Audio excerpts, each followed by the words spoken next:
जय हिंद दोस्तों।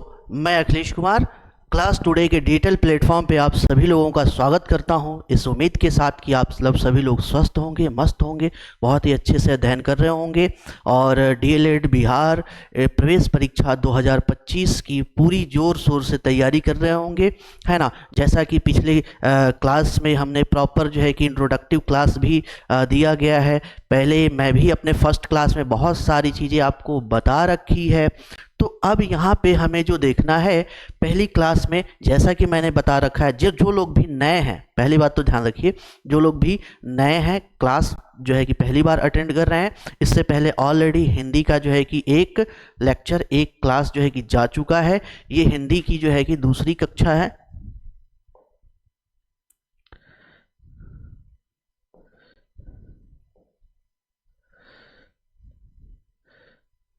हिंदी की दूसरी कक्षा है ना। हिंदी की दूसरी कक्षा है, सेकंड क्लास है। पहले क्लास में हमने जो है कि वर्णमाला से रिलेटेड प्रश्न और उसके कॉन्सेप्ट हमने जो है कि दे रखा है। जैसा कि मैंने पहले भी वीडियो लेक्चर में मैंने आपको बताया था कि ये जो क्लास है, ये सामान्य तौर पे इसके दो पार्ट हैं, एक ही क्लास के दो पार्ट हैं। पहला पार्ट है अभ्यास।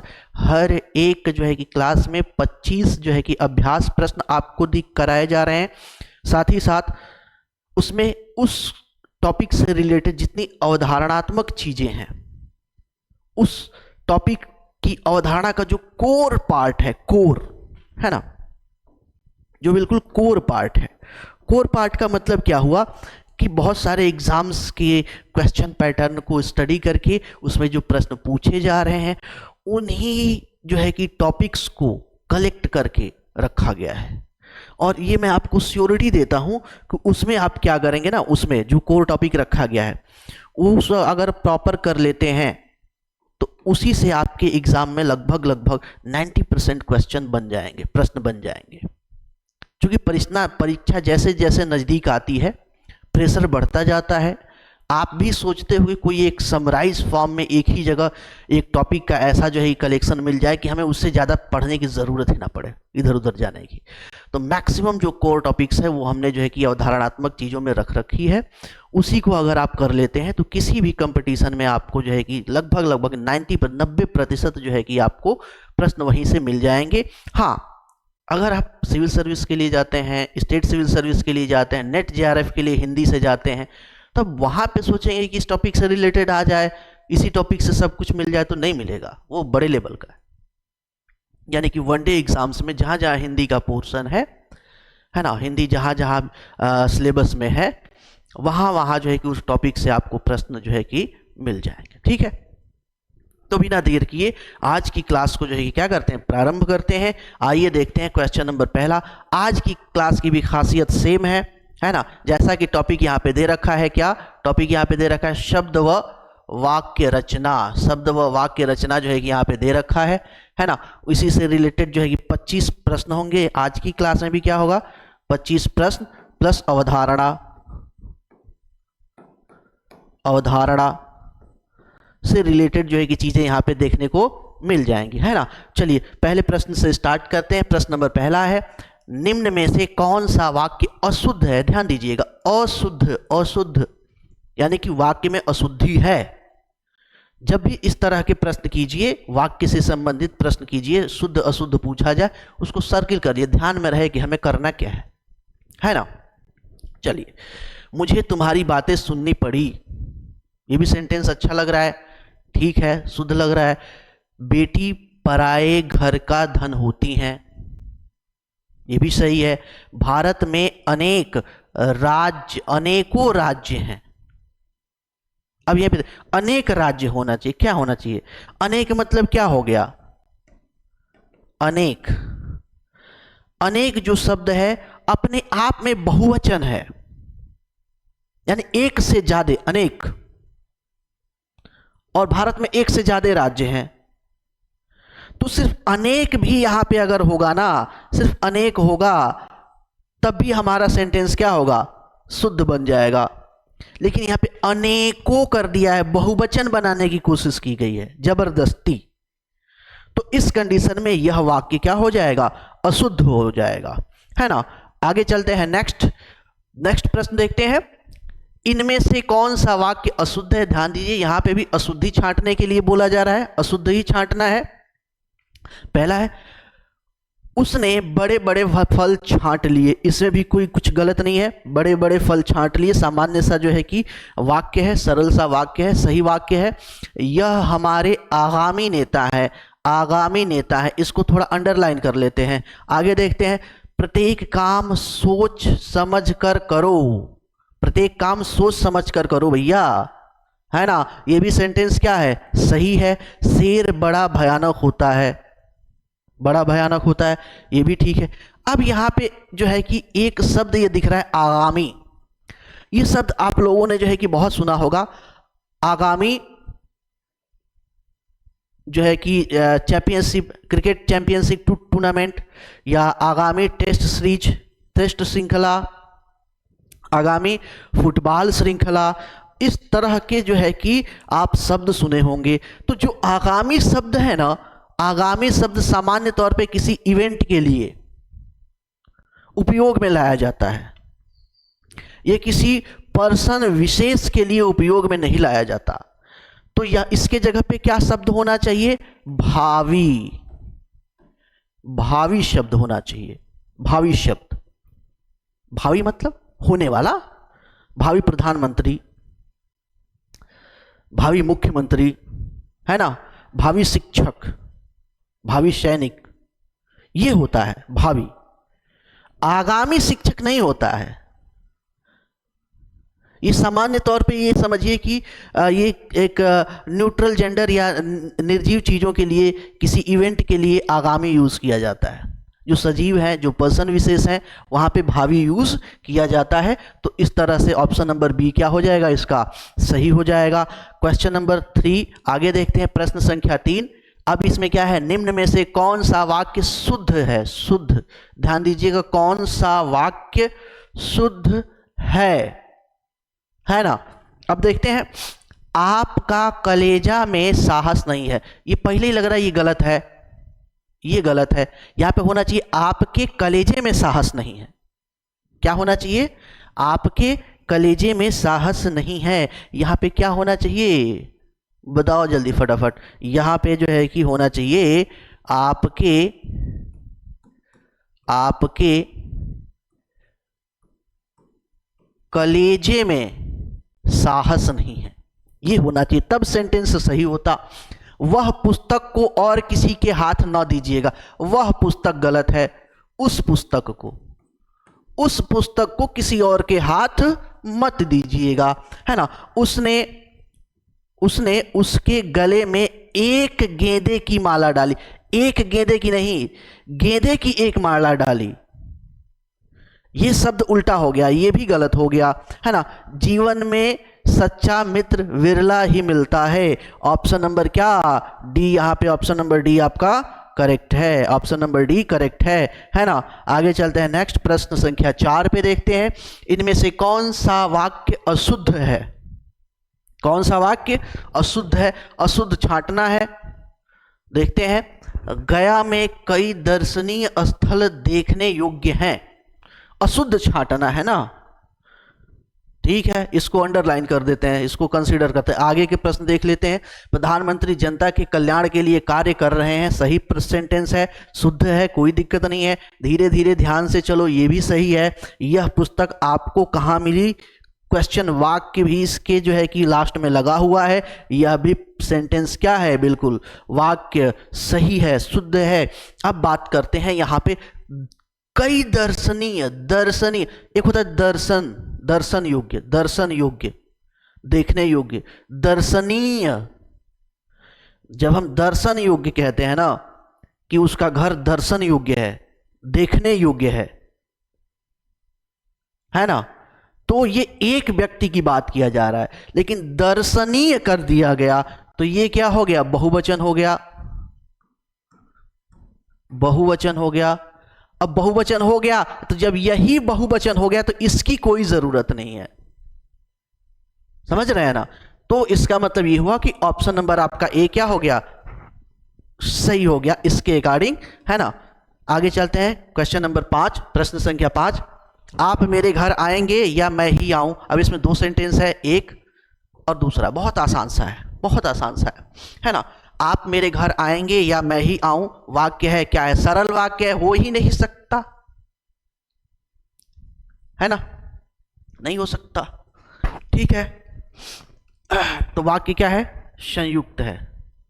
क्या है वाक्य, वाक्य कौन सा है, ये कौन सा है, संयुक्त है, संयुक्त। दो वाक्य जोड़ा गया है। जब दो वाक्यों को जोड़ा जाता है किसी संयोजक के द्वारा, तो अब वहां पे जो है कि कौन सा होता है, संयोजक वाक्य होता है, मिश्रित वाक्य नहीं होगा। जैसे ही आगे जो है कि क्लास में, हम आज ही के क्लास में चलेंगे, वहां पे इसको प्रॉपर डिटेल में पूरे कॉन्सेप्ट को देखा जाएगा। और बहुत ही शॉर्ट फॉर्म में, वन लाइन फॉर्म में जाना, बहुत ज़्यादा हमें जो है कि वो नेट जेआरएफ नहीं देना है, पीएचडी नहीं करना है हिंदी पे, इसीलिए वन लाइन में चीज़ों को समझा जाएगा, है ना। चलिए नेक्स्ट प्रश्न संख्या 6। शब्द को सुनकर हम जो समझते हैं वह है, क्या है भाई, बहुत आसान सा, अलंकार थोड़ी समझते, छंद नहीं समझते, तीनों नहीं समझते, अर्थ। ऑप्शन नंबर बी सही है ना, ऑप्शन नंबर बी सही है। बहुत ही आसान सा प्रश्न था। अब यहाँ पे ये प्रश्न थोड़ा सा पढ़ के करना है, तो पढ़ लेते हैं फटाफट इसमें क्या लिखा गया और क्या पूछा जा रहा है। देखिए इस तरह का जब प्रश्न देखिए ना, इस तरह का प्रश्न, जैसे पैराग्राफ दिया हो, तो पैराग्राफ जितना भी आपका पद, सॉरी, गद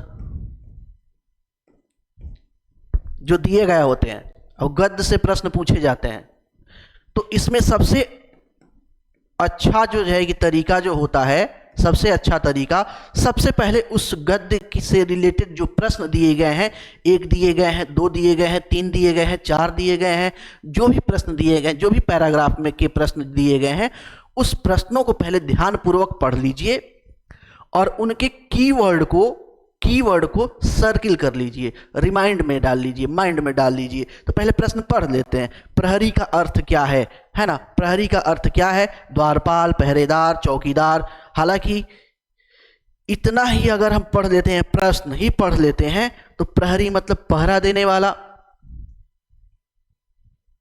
तो इतने से ही हमारा प्रश्न जो है कि उत्तर निकल जाएगा, क्या, उपयुक्त, सभी, है ना। द्वारपाल भी पहरा देने वाला होता है, पहरेदार पहरा देने वाला होता है, चौकीदार भी क्या होता है, पहरा देने वाला होता है। इस तरीके से उपयुक्त सभी जो है कि डी ऑप्शन हो जाएगा।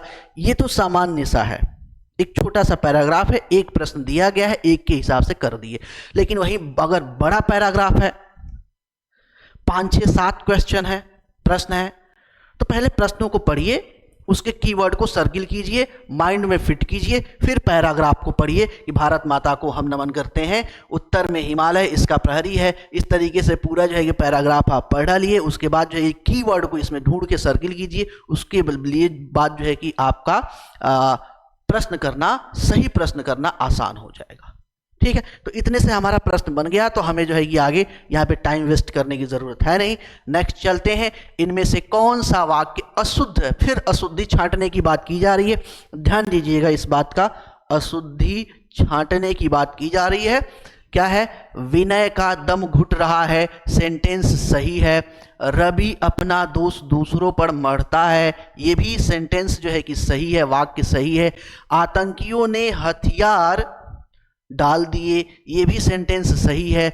अब बचा क्या, ये ऑप्शन नंबर डी क्या है, सही है हमारा, यानी कि यही सेंटेंस गलत है। अब गलत कैसे है, प्रश्न क्या कह रहा है, रानी पर कोई रंग न पड़ा। न पड़ा का कोई मतलब नहीं है, न यहां पे सही नहीं है, न के जगह पे होना चाहिए क्या, नहीं पड़ा। रानी पर कोई रंग नहीं पड़ा, तो जब नहीं पड़ा होगा तब ये सेंटेंस सही हो जाएगा, है ना। चलिए आगे चलते हैं। प्रश्न संख्या 9, निम्न में से कौन सा वाक्य शुद्ध है।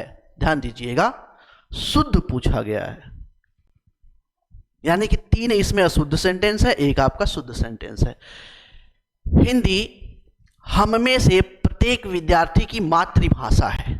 चलो देखते हैं भाई, कुछ स्थलों में ऐसा कहा गया। अब कुछ स्थलों में ऐसा कहा गया है, कुछ स्रोतों में अच्छा ऐसा कहा गया है, समझ में आता है।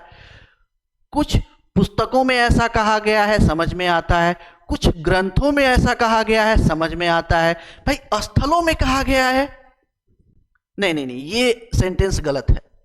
ठीक है, आगे चलते हैं। यह किताब का मोल नहीं है, यह किताब का, यह किताब नहीं होगा, इस किताब का क्या मोल है, इस किताब का क्या मोल है, सॉरी, इस किताब का क्या मोल है। प्रश्न जो है कि ये होना चाहिए यह किताब का नहीं, इस किताब का प्रश्न जो है कि यहाँ पे होना चाहिए कि इस किताब का क्या मोल है, तब ये सेंटेंस सही होता।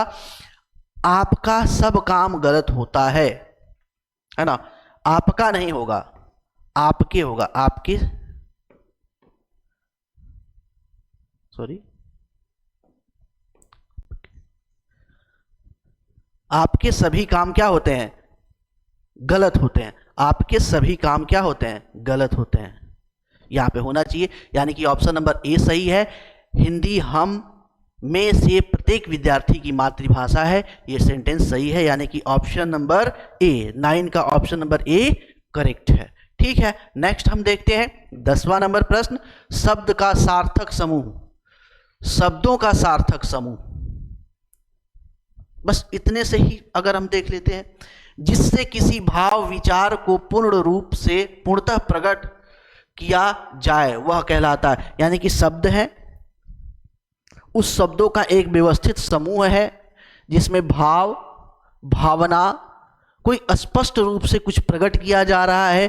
तो इस तरह की जो है कि जो कलेक्शन है उसको हम क्या कहते हैं, वाक्य कहते हैं। बहुत ही आसान सा है, आप सभी लोग जानते हैं।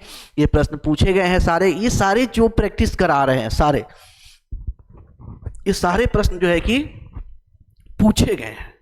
ठीक है, इनमें से कौन सा अशुद्ध है, अशुद्ध, अब इसमें से देख लेते हैं अशुद्ध कौन सा है। वकीलों ने कागजों की जांच की, वकीलों ने कागजों की जांच की, यानी वकील भी कई थे, कागज भी कई थे। ठीक है, यहां पे ठीक है, कोई बात नहीं, कागजों की जांच की। ठीक है, इत्र में सुगंध है, ये भी सेंटेंस सही है। वह डाल महीन है, उसने तो हस्ताक्षर कर दिए, हस्ताक्षर कर दिए, ये भी सही सेंटेंस है। अब यहाँ पे जो बात है वो बात है किसकी, महीन की। महीन, महीन हम कहाँ यूज करते हैं, किसी पतली चीज के लिए यूज करते हैं, धागा हो गया, मतलब बहुत ज्यादा पतली चीज के लिए यूज करते हैं। बारीक, महीन, जो आवश्यकता से ज्यादा जो है कि पतली चीज है उसके लिए यूज करते हैं महीन। लेकिन पेड़ के परिप्रेक्ष्य में देखें, पेड़ की शाखा के परिप्रेक्ष्य में देखें, दीवाल के कॉन्टेक्स्ट में देखें, है ना, और दीवाल की जो है कि सॉरी, पेड़ की डाली की बात करें, डाल की बात करें, तो वहां पे महीन नहीं होगा, वहां पे क्या होगा, पतली। पतली क्या होगा, पतली। वह डाल पतली है, पतली है, महीन नहीं, पतली है। तब ये सेंटेंस क्या हो जाता, सही हो जाता। यानी ऑप्शन नंबर सी क्या है, करेक्ट है। सी क्या है, अशुद्ध है, अशुद्ध, है ना। आगे चलते हैं प्रश्न संख्या 12 में। निम्नलिखित में से कौन सा वाक्य शुद्ध है। अब यहां पे शुद्ध देखना है। पंडित नेहरू ने सोचा था स्वतंत्रता मिलते ही भारत की गरीबी का अंत हो जाएगा। ये तो सेंटेंस बड़ा सा है लेकिन सही है। आगे चलते हैं। तब शायद वह अवश्य आएगा, शायद यहां पे नहीं है, तब वह अवश्य आएगा। देखिए अब ये दोनों विरोधाभास हो गया ना, दोनों क्या हो गया, विरोधाभास हो गया। शायद आएगा, अवश्य आएगा, अरे या तो वो अवश्य आएगा या तो वो शायद आएगा, दो में से एक ही होगा ना, दोनों सेंटेंस होंगे नहीं। तो यहां पे ये गलत है, ये नहीं होना चाहिए, है ना। चाहे ये भी हटा कुछ भी हट जाएगा, चाहे तब शायद वह आएगा, ये थोड़ा सा सेंटेंस अटपटा लग रहा है ज्यादा, यानी कि इस यही हट जाएगा, तब हो जाएगा तब वह अवश्य आएगा। यह सेंटेंस आपका क्या हो जाता, शुद्ध हो जाता। यह बात कोई मत कहना, यह बात कोई को मत कहना, कोई को मत कहना, कोई नहीं होना चाहिए, किसी को मत कहना, यानी कि ये भी अशुद्ध है, ये भी गलत सेंटेंस है ना। सड़क में भीड़ जुट गई, सड़क में नहीं होगा, सड़क पर भीड़ जुट गई, इसका मतलब कि ये भी सेंटेंस गलत है, ये सेंटेंस ए क्या है, सही है, यानी कि प्रश्न संख्या 12 का ए सही है। आगे चलते हैं नेक्स्ट, प्रश्न संख्या 13। अभी पैराग्राफ है, पहले क्वेश्चन ही पढ़ लेते हैं सीधा सीधा, हो सकता है हमें क्वेश्चन का जो है वहीं से सीधा सीधा हमें उत्तर मिल जाए, तो हमें पैराग्राफ पढ़ने की ज़रूरत नहीं पड़ेगी। और अगर नहीं उत्तर मिलेगा तो हम फिर क्या करेंगे, पैराग्राफ जो है कि वहाँ पे पढ़ेंगे, देखेंगे वहाँ पे। तो ये है आपका मनुज। मनुज, मनुज मतलब मनुष्य, मनु मतलब क्या होता है, मानव, जन मतलब जना हुआ, मानव का जना हुआ, यानी कि मानव, मानव की बात की जा रही है ना। तो मनुज का जना हुआ क्या हो जाएगा, मानव दे रखा है, मनुष्य दे रखा है, मनु की संतान दे रखा है, मनु की संतान दे रखा है। अब इसको संधि विच्छेद करेंगे तो क्या होगा, मनु, आप कीजिएगा, मनु धन, ये हो जाएगा ज। मनु एक राजा थे, जौन मतलब जन्म लिया हुआ, है ना।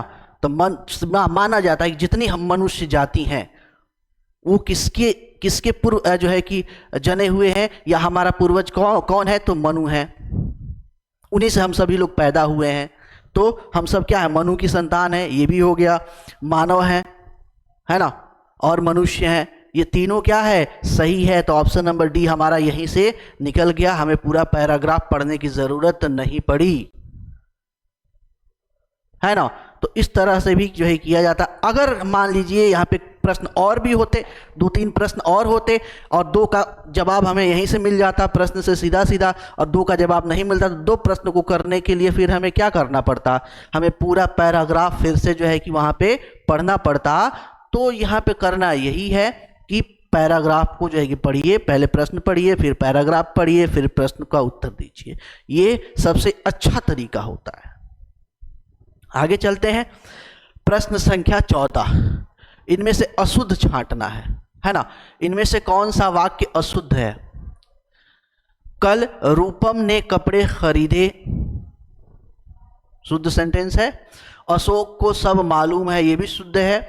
अंग्रेजी लिपि रोमन है ना, ये देखिए, ये शुद्ध सेंटेंस है, इसमें कोई दिक्कत नहीं है। अशोक को सब मालूम है, यह भी शुद्ध है। यह कृति दिनकर की है, यह भी जो है कि शुद्ध है। अब समस्या कहां पे है, ऑप्शन नंबर सी में। समस्या कहां पे है, ऑप्शन नंबर सी में समस्या है। क्या कह रहा है, अंग्रेजी लिपि रोमन है। अब यहां पे थोड़ा सा आपके पास जानकारी भी होना चाहिए, अंग्रेजी क्या है, अंग्रेजी क्या है, तो अंग्रेजी एक भाषा है, भाषा है।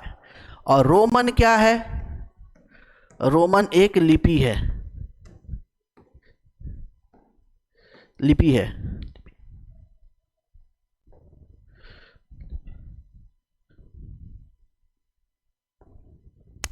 रोमन लिपि है, रोमन लिपि है। तो ये सेंटेंस ही गलत है ना। अब यहां पे होना क्या चाहिए यार, अंग्रेजी भाषा की लिपि रोमन है, यहां पे सेंटेंस क्या होना चाहिए था, अंग्रेजी भाषा की लिपि रोमन है, तब यह शुद्ध सेंटेंस बनता, है ना। आगे चलते हैं नेक्स्ट, प्रश्न संख्या जो है कि 15।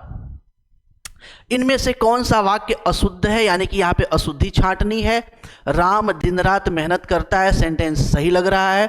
जैसा बोओगे उसी तरह काटोगे, पुस्तक विद्वता पूर्वक लिखी गई है।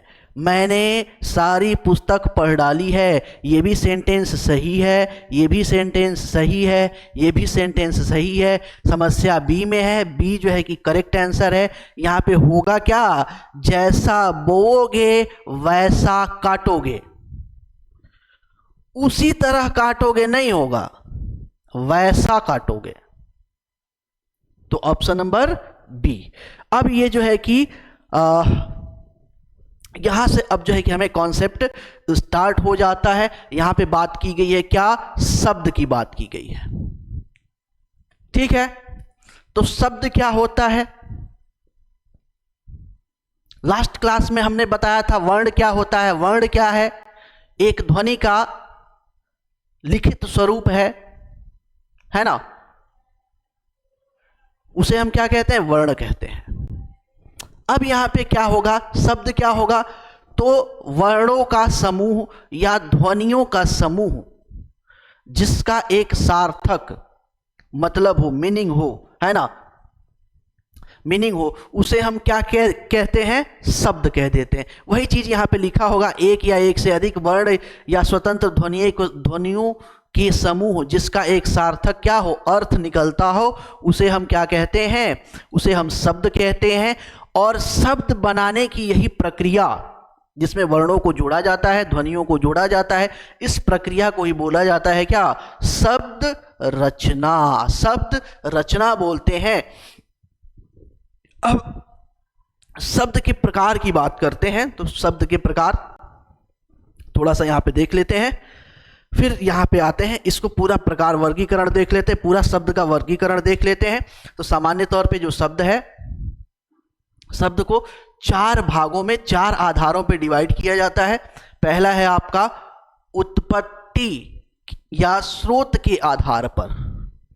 उत्पत्ति या स्रोत के आधार पर देखें तो तद्भव, तत्सम, देशज, देशज, विदेशज, संकर, यानी ये उत्पत्ति के आधार पर है। उत्पत्ति के आधार पे, उत्पत्ति के आधार पर कितने प्रकार के हैं, 5 प्रकार के, ठीक है। बनावट के आधार पर देखें तो 3 प्रकार के। बनावट के आधार पे क्या है, 3 प्रकार के हैं, ठीक है। रूप के आधार पर देखें तो 2 प्रकार के हैं, विकारी हैं, अविकारी हैं। बनावट के आधार पे रुद्र है, रूढ़ होना चाहिए, यहां पे ये गलत है, ये रूढ़ होना चाहिए, इसको हम करेक्ट कर देंगे, रूढ़।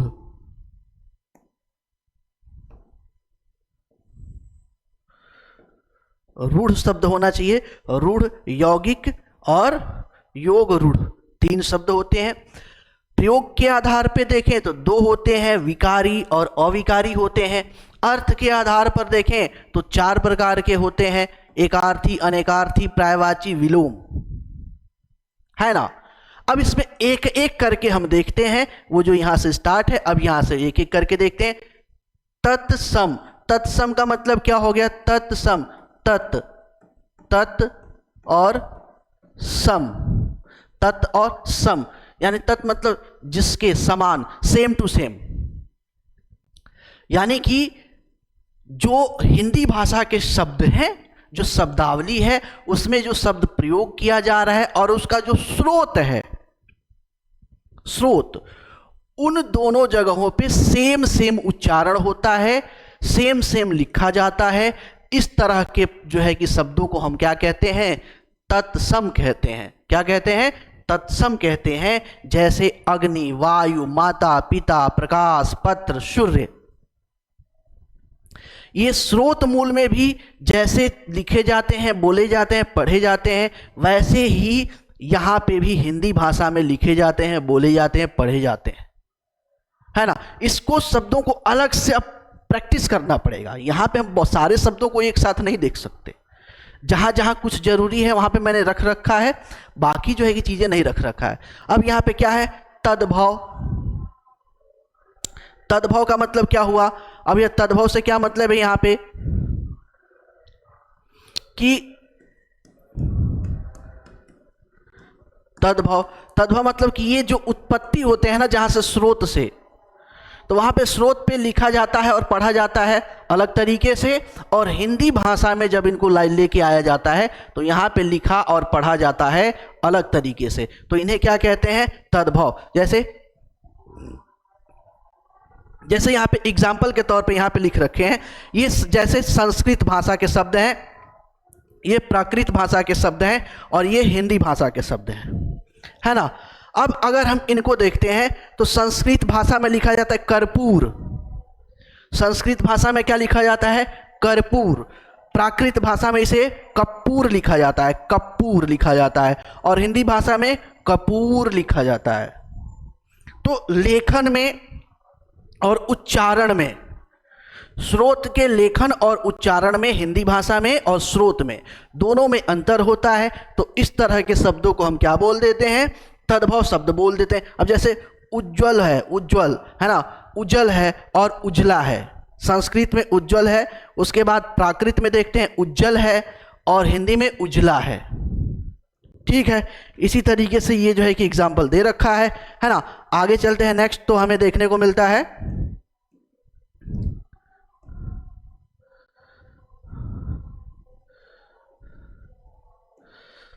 ठीक है, देशज, देशज है ना, देश बना हुआ है, देश ज अलग करते हैं, संधि विच्छेद करते हैं, देश और ज से जो है कि हमें जो है कि देखने को मिलता है।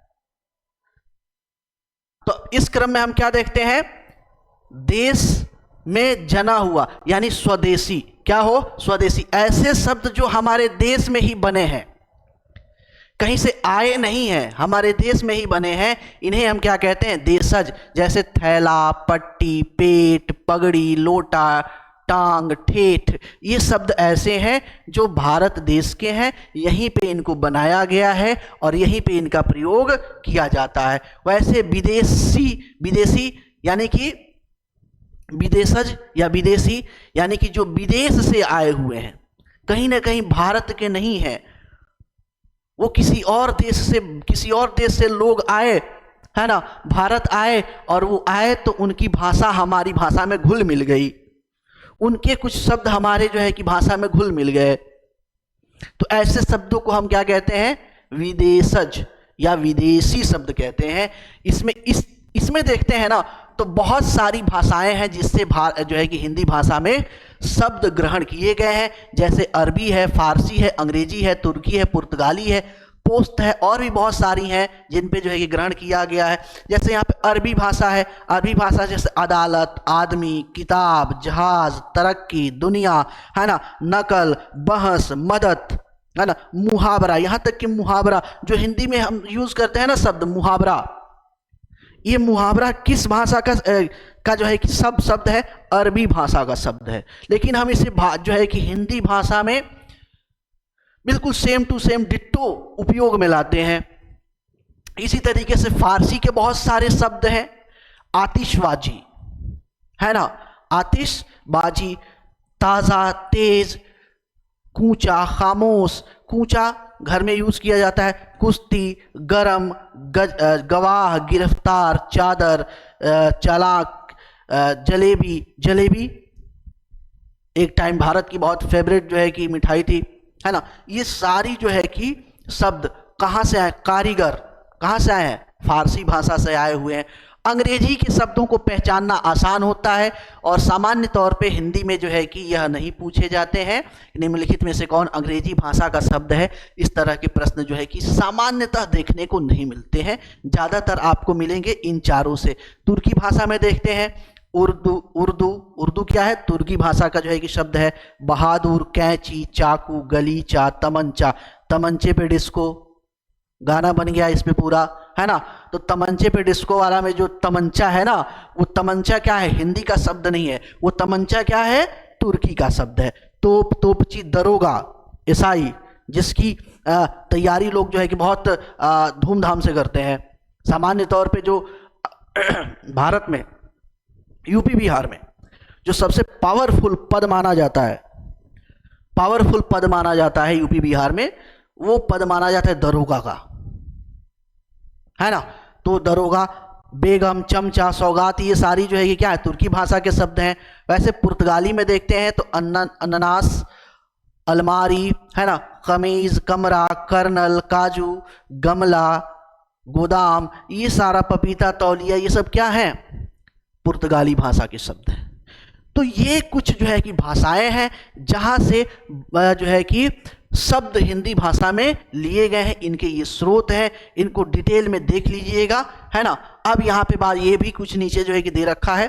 अब यहाँ पे एक आता है संकर शब्द, जैसे हमने 5 देखे थे ना, उसमें एक था क्या, संकर शब्द। अब संकर शब्द मतलब क्या, जिनका स्रोत जो है ना एक भाषा नहीं है, अनेक भाषा, यानी एक से अधिक भाषा है। जिन हिंदी शब्दों का स्रोत एक से अधिक भाषा है, उसे हम क्या कहते हैं, संकर, है ना। संकर दो भाषाओं के शब्दों से मिलकर बना हुआ है हिंदी का शब्द, उसे संकर कहते हैं। अब इसमें देख ले, जैसे ये संस्कृत है, फारसी है, हिंदी है, और इससे निर्मित नए शब्द हैं। तो जैसे संस्कृत में छाया होता है, फारसी का दार है, छाया और दार मिलके बना है क्या, छायादार। संस्कृत में पान होता है, फारसी में दान होता है, दोनों मिलके बना है क्या, पानदान, है ना। उसके बाद रफ्फू जो है कि संस्कृत में होता है, हिंदी में चक्कर होता है, तो रफ्फू चक्कर, रफ्फू चक्कर, ठीक है। तो इस तरीके से जो है कि ये आपके देखने को मिलता है। अब यहाँ पे दूसरा टाइप हम लोग जो देख रहे थे, उसमें हमने देखा क्या, रूढ़, रूढ़ शब्द। रूढ़ शब्द वो छोटे शब्द होते हैं, सामान्य तौर पे समझिए, रूढ़ शब्द वो छोटे शब्द होते हैं जिनको तोड़ा नहीं जाता है, और अगर तोड़ा गया जबरदस्ती, है ना, जबरदस्ती तोड़ा गया तो वो बर्बाद हो जाते हैं। जैसे बहुत सारे रिश्ते होते हैं हमारे परिवार में, है ना, आपके भी बहुत सारे रिश्ते होंगे, आपके पर्सनल रिश्ते भी होंगे, पारिवारिक रिश्ते भी होंगे।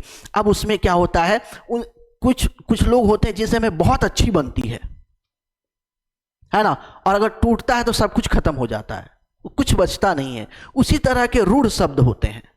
रूढ़ शब्द होते क्या है मतलब कि वो जब एक साथ हैं, बने हुए शब्द के रूप में, तभी वह सार्थक जो है कि एक अर्थ देंगे, सार्थक अर्थ आपको देंगे, कोई मीनिंग देंगे।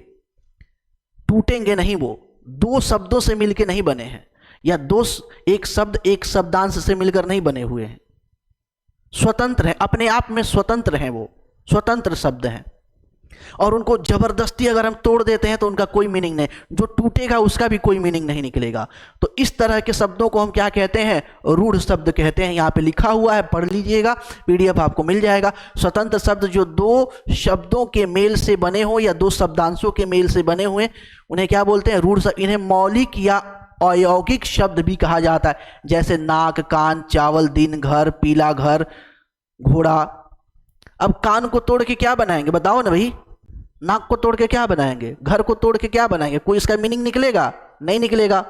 ये अपने आप में स्वतंत्र शब्द होते हैं, इनका कोई वो मीनिंग नहीं होता है ना, टूटने के बाद। यौगिक क्या होते हैं, यौगिक, तो यौगिक ऐसे शब्द होते हैं जिनको अगर हम तोड़ते हैं तो उसका कम से कम एक सार्थक मीनिंग निकलेगा। इसका मतलब कि उसमें ये जो यौगिक शब्द है वो दो शब्दों से या एक शब्द, यहां पे यौगिक की बात करते हैं, या तो शब्द प्लस शब्द मिलके बनाते हैं, है ना, या फिर शब्दांश प्लस शब्द मिलके बनाते हैं, या शब्दांश और शब्दांश मिलके बनाते हैं। तो इस तरीके से जब किसी शब्द का निर्माण होता है तो उसे हम क्या कहते हैं, यौगिक शब्द कहते हैं। क्या कहते हैं, यौगिक कहते हैं। और जब भी ये टूटेगा तो एक सार्थक मीनिंग निकलेगा। एक क्या होगा, एक सार्थक मीनिंग निकलेगा, सार्थक मीनिंग निकलेगा। अब यहां पे एक प्रश्न और आता है कि ये शब्दांश क्या है ना, ये शब्दांश क्या है। शब्दांश सामान्य तौर देखा जाए तो एक टॉपिक आपने सुना होगा क्या, ये शब्दांश उपसर्ग व प्रत्यय, उपसर्ग और प्रत्यय को क्या बोलते हैं, शब्दांश बोलते हैं, शब्दांश, है ना। अब इसके उदाहरण देखते हैं तो विज्ञान हो गया, विज्ञान। अब इसको थोड़ा सा एग्जांपल देख ही लेते हैं। ये हो गया आपका विज्ञान, है ना, ये विज्ञान तोड़ते हैं तो वी प्लस ज्ञान, नॉलेज, एक सार्थक मतलब तो मिल गया। विद्यालय, विद्याधन आलय, दो सार्थक जो है कि सार्थक मीनिंग मिल गया। यानी कि यौगिक में सार्थक जो है कि अर्थ निकलते हैं टूटने के बाद भी, है ना, जबकि रूढ़ में कोई सार्थक मतलब नहीं निकलता है। योग रूढ़ की बात करते हैं। योग रूढ़ ऐसे शब्द होते हैं जो दो शब्दों से मिलके बने होते हैं या दो शब्दांशों से ही मिलके बने होते हैं, लेकिन इनका मनक जो है कि अर्थ जो होता है ना, विशेष होता है, अलग होता है। उन्हें हम क्या बोलते हैं? योग रूढ़ बोलते हैं। जैसे यहां पे दे रखा है, यहां पे दे रखा है ये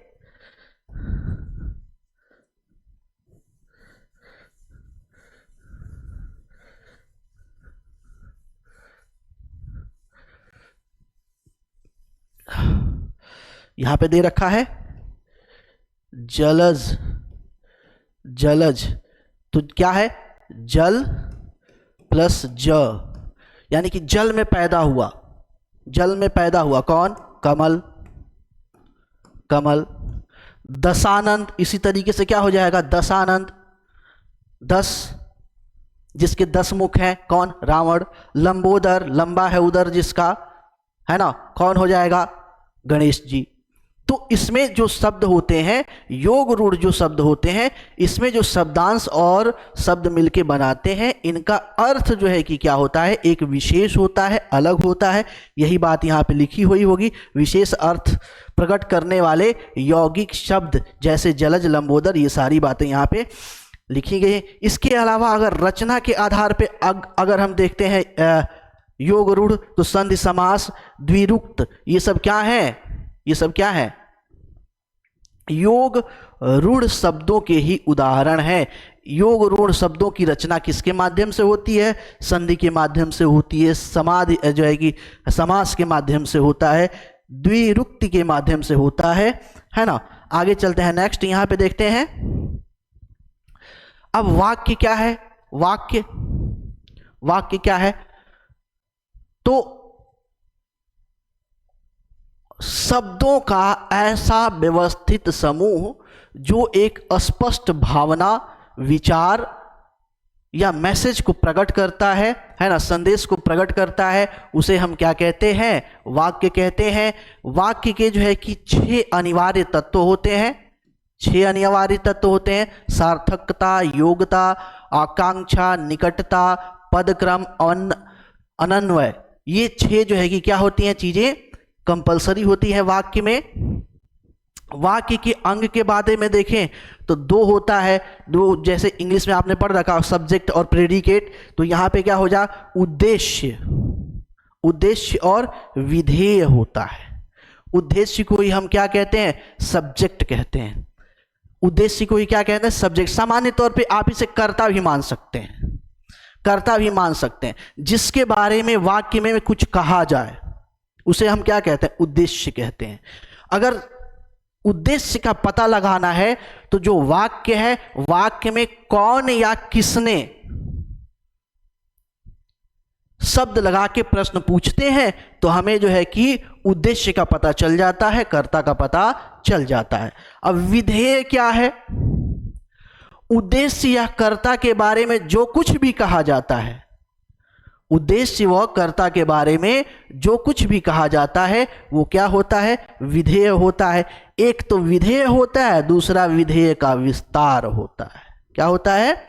विधेय का विस्तार होता है। सब्जेक्ट होता है, यानी कि उद्देश्य होता है, उद्देश्य का विस्तार होता है। अब ये क्या होता है? उद्देश्य क्या होता है? उद्देश्य का विस्तार क्या होता है? विधेय क्या होता है? विधेय का विस्तार क्या होता है? अब इस जो है कि स्लाइड में हम उसको देख लेंगे। राम ने रावण को मारा, ये एक जो है कि क्या है? वाक्य है ना। अब इसमें कौन मारा, किसने मारा? राम ने मारा। तो राम क्या हो गया? राम उद्देश्य हो गया। और बाकी सब क्या हो गया? रावण ने रावण को मारा, ये क्या हो गया? पूरा का पूरा क्या हो गया? विधेय हो गया, विधेय, है ना। अब यहां पे नेक्स्ट एग्जांपल देखते हैं। लंबी कद वाला लड़का अभी अभी तेज गति से कार चलाते हुए उधर गया है।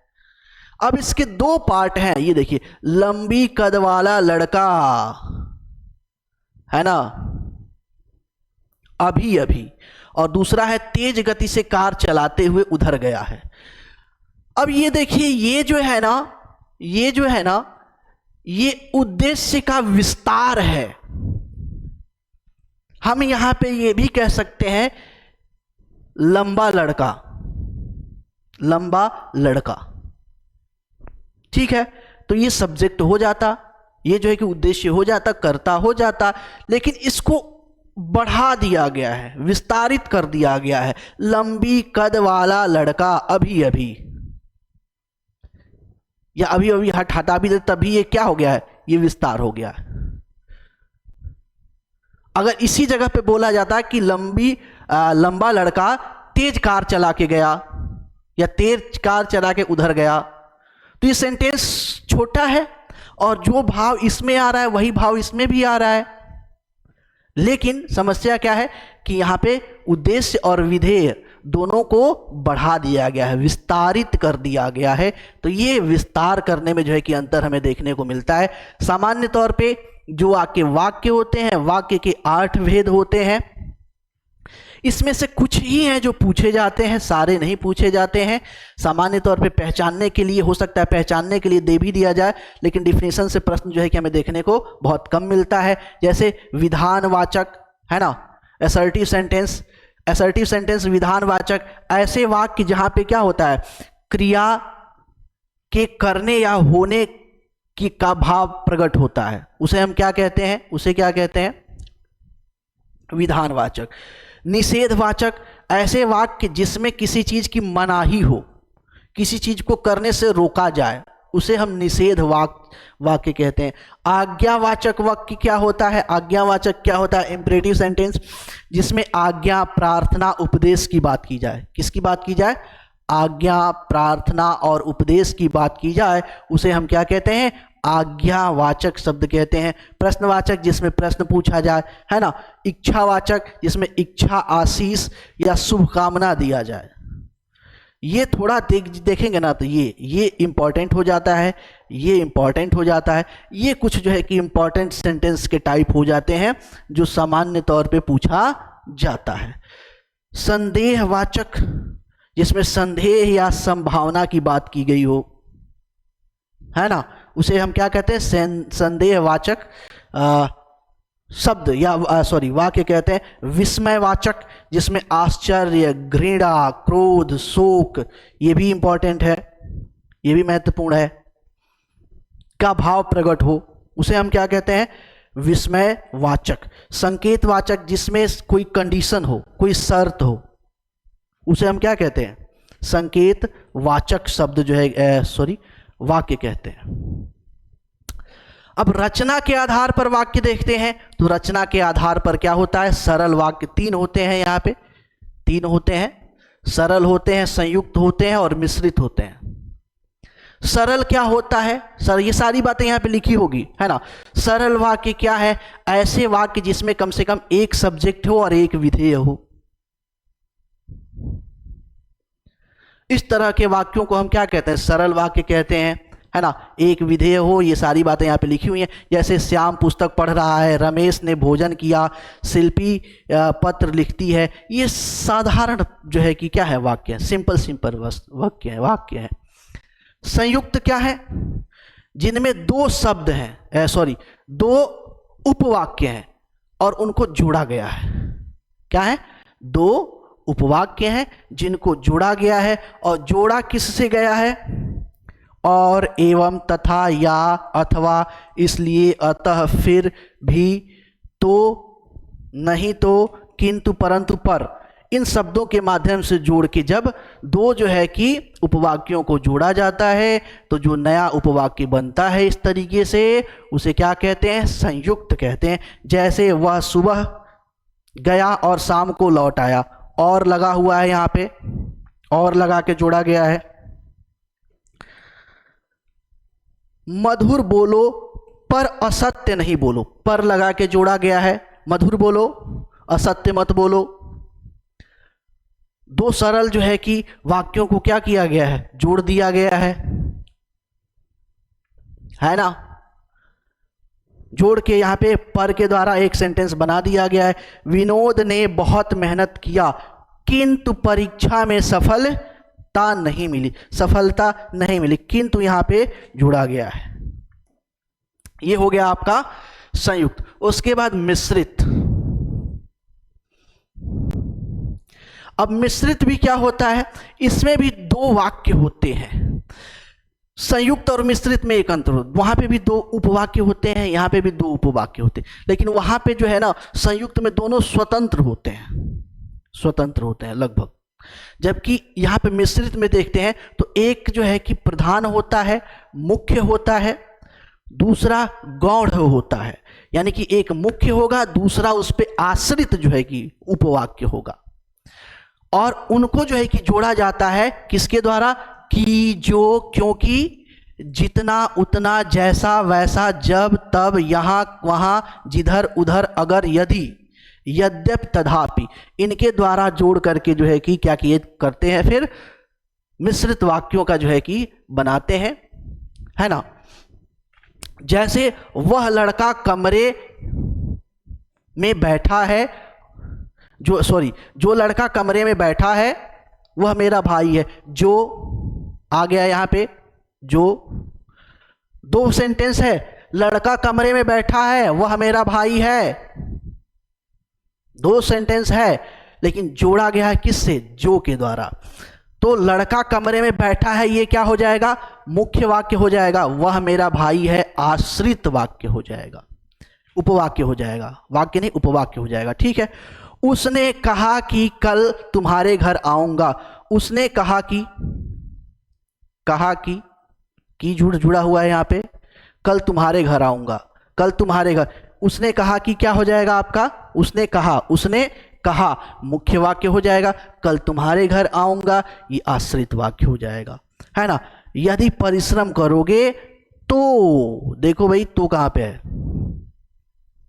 तो नहीं दे रखा है, अच्छा तो यहाँ पे भी होता है, तो यहाँ पे भी होता है, तो परीक्षा में सफल हो जाओगे, परिश्रम करोगे, है ना, परिश्रम करोगे, परिश्रम करना क्या है, मुख्य जो है कि आपका उपवाक्य है, और सफलता पाना इस पे आश्रित है ना।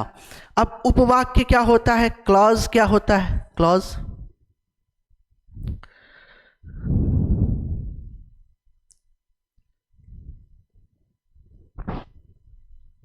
ठीक है, ऐसे छोटे वाक्य जिसमें एक विधेय या जो है कि एक जो है कि आपका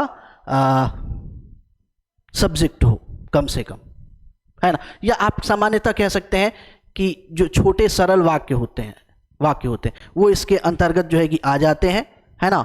यहाँ पे लिखा हुआ है उपवाक्य, वाक्य का वह भाग होता है जिसमें उद्देश्य और विधेय होते हैं, है ना। उपवाक्य में कम से कम एक विषय और एक क्रिया, एक विषय और एक क्रिया होती है, उसे हम क्या कहते हैं, उपवाक्य कहते हैं। उपवाक्य कितने तरह के होते हैं, सामान्य तौर पे दो होते हैं, एक मेन होता है, प्रधान होता है, दूसरा आश्रित या गौण होता है।